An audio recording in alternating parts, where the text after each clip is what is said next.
Olá! Neste vídeo abordaremos os conteúdos junções celulares e especializações de membrana. O organismo humano, apesar de complexo, é formado por 4 tipos básicos de tecido, que são eles: nervoso, epitelial, muscular e condutivo. E esses tecidos, eles não agem de forma isolada, mas sim se associando a outros tecidos, formando assim órgãos e sistemas. O tecido nervoso possui células de longos prolongamentos, sua matriz extracelular não existe e sua principal função é a de transmissão de impulsos nervosos. Tecido epitelial possui células poliédricas justapostas, possui pequena quantidade de matriz extracelular e sua função principal é o revestimento da superfície ou da cavidade do corpo e secreção. Tecido muscular possui células alongadas e contráteis, sua matriz extracelular é em quantidade moderada e sua principal função é o movimento.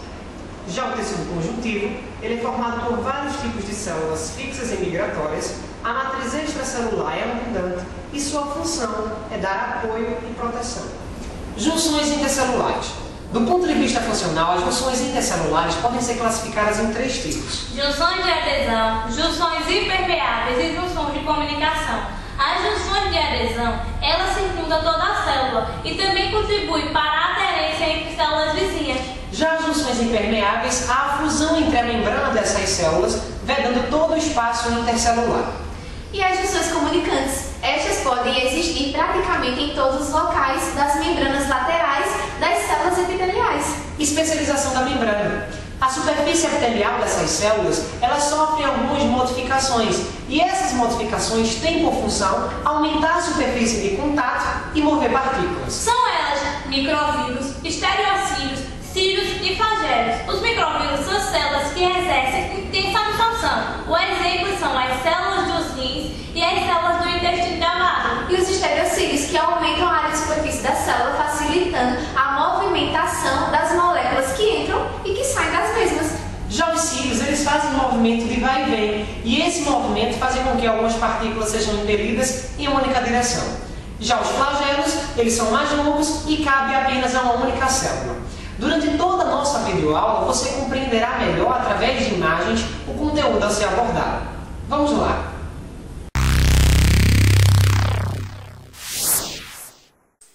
Para que possam exercer suas funções, todas as células têm de estar juntas. As junções intercelulares ficam na membrana plasmática e são responsáveis pela união das células. Os 3 tipos são junções de adesão, junções impermeáveis e junções de comunicação ou do tipo gap. A zona de oclusão, ou junção impermeável, age como uma barreira, impedindo que as substâncias como água e nutrientes atravessem livremente a membrana. O termo zônula indica que a junção forma uma faixa ou cinturão que circunda a célula completamente, e oclusão se refere à fusão das membranas que ocorrem nessas junções, vedando o espaço intercelular. Assim, a função principal da junção estreita é promover uma vedação que impede o movimento de materiais entre células epiteliais, tanto do ápice para a base, como da base para o ápice. As junções de adesão ou desmossomos têm como função unir uma célula a outra, ou seja, dar aderência extremamente forte. Os desmossomos é uma estrutura complexa em forma de disco presente na superfície de uma célula, que é sobreposta a uma estrutura idêntica presente na superfície. Uma característica importante desta junção é a inserção de numerosos filamentos de actina em placas de material eletrodenso, presentes no citoplasma subjacente à membrana da junção. Os filamentos fazem parte da trama terminal, uma rede de filamentos de actina, filamentos intermediários e espectrina existente no citoplasma apical de muitas células epiteliais. As junções comunicantes servem para permitir a troca de substâncias entre uma célula e outra, principalmente de água e de aminoácidos.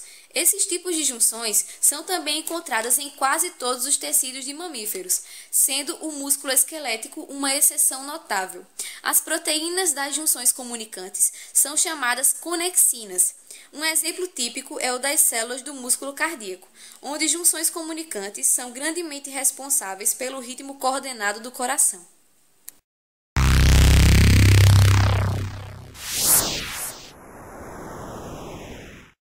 microvilosidades. As microvilosidades são encontradas principalmente em células de membrana plasmáticas que estão no intestino e nos rins.